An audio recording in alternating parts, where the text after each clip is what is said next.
안녕하세요, 김진짜입니다. 최근 토트넘의 메디슨 선수가 아주 좋은 활약을 펼치고 있습니다. 그래서 오늘은 메디슨의 여러가지 장점을 알아보고 손흥민과의 케미는 왜 이렇게 좋은지, 또 왜 메디슨만 보면 이니에스타가 연상되는지 등등 싹 알아보겠습니다.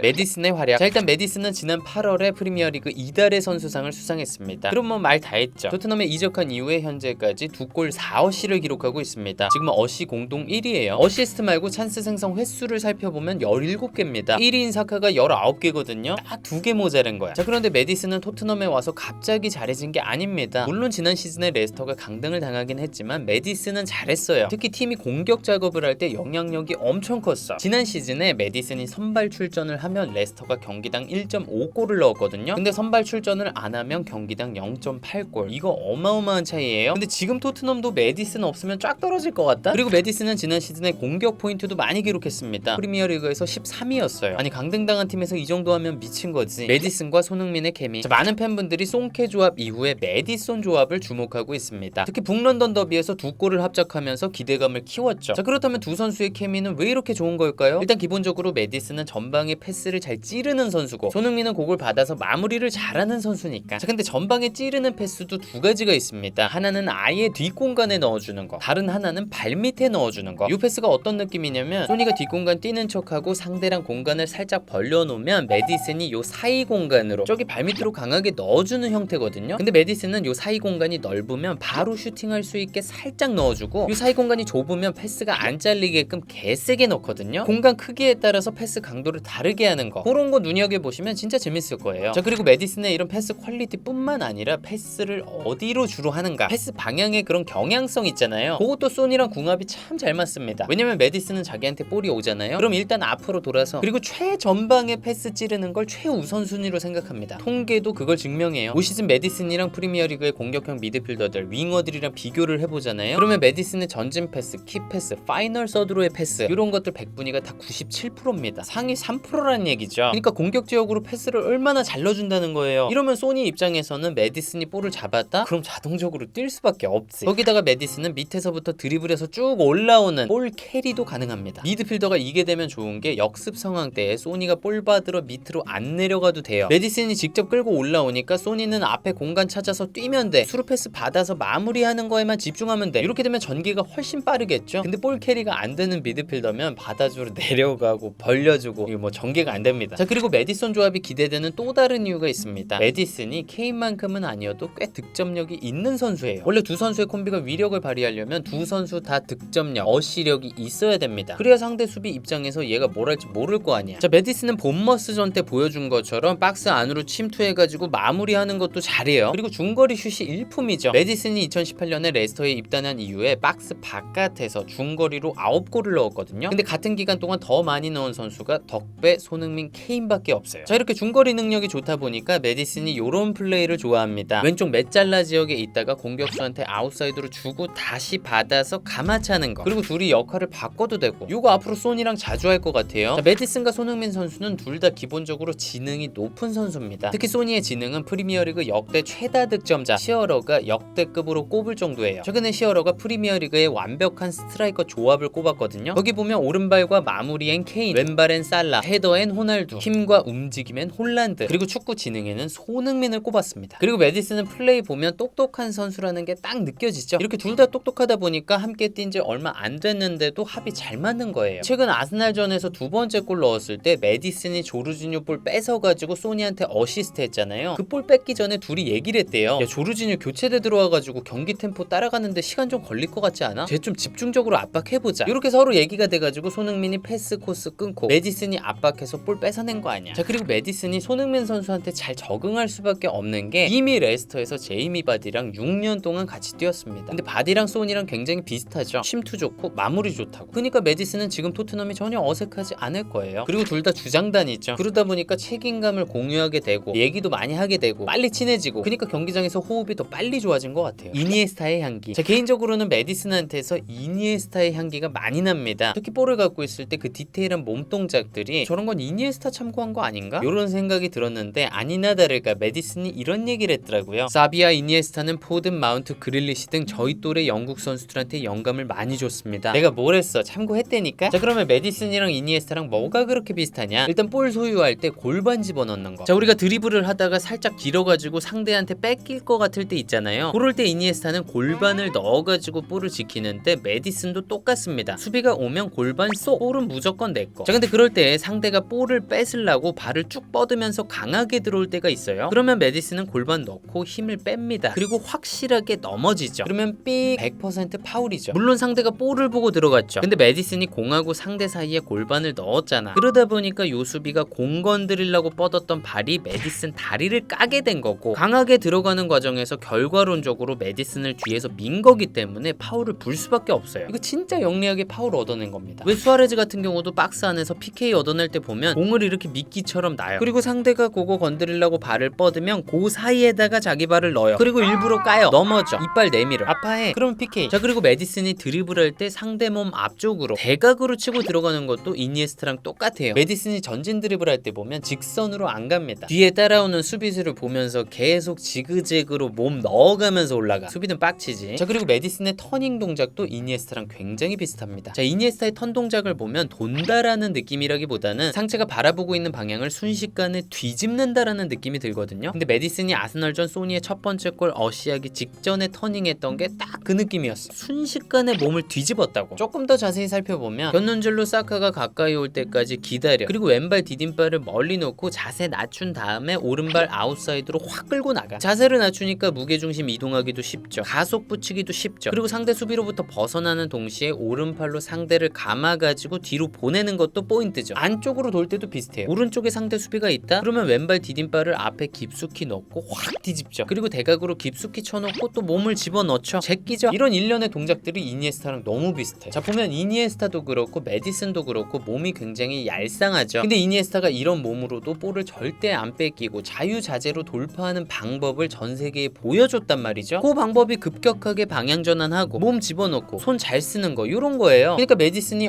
신체 조건도 비슷하겠다, 나도 저런 스킬들을 갖춰야 되겠구나, 이렇게 생각했을 수도 있지 않을까. 근데 사실 참고했고 안 했고를 떠나서 이런 동작들을 프리미어리그 레벨에서 해낼 수 있는 선수는 아주 적죠. 메디슨이 이걸 할 수 있는 이유는 일단 유연해요. 그리고 이니에스타만큼은 아니어도 감속과 가속이 좋습니다. 아니, 터닝에서 상대를 베껴내려면 갑자기 속도를 줄이고 갑자기 올리는 게 돼야 되니까. 메디슨이 무슨 베일처럼 5단 기어일 때 겁나 빠른 선수는 아니에요. 하지만 확실히 1단, 2단 기어 변경은 굉장히 좋아. 자, 메디슨이 이렇게 기어 변경을 잘하다 보니까 웬만한 턴 종류는 다 마스터를 했습니다. 일단 지성턴 돼요. 볼 오면은 받는 척하고 그대로 흘려가지고 돌아뛰어요. 그리고 볼 오면은 오른발로 잡아놓고 바로 아웃사이드로 도는 흥민턴 비스무리한 것도 잘합니다. 근데 문제는 이런 턴을 많이 하다 보니까 무릎 부상 위험이 크다는 거예요. 관리 잘해야 돼. 그리고 이니에스타랑 또 비슷한 점이 왼쪽 메잘라 지역에서 왼쪽 윙어나 풀백한테 요런 스루 패스를 잘 찔러요. 그러면 그 다음에 컷백 해가지고 마무리하기 좋거든. 그리고 이니에스타의 가장 상징적인 플레이 중 하나가 뭡니까? 요게 엔드라인 쪽에서 라크로타 해가지고 컷백 주는 거죠. 근데 메디슨도 이쪽에서 돌파한 다음에 컷백 주는 걸 잘해요. 물론 라크로케타보다는 주로 킥하는 척하면서 접는 페인팅을 쓰긴 하지만 그 이후의 컷백이 올 시즌 소니한테 많이 배달이 됐으면 좋겠고.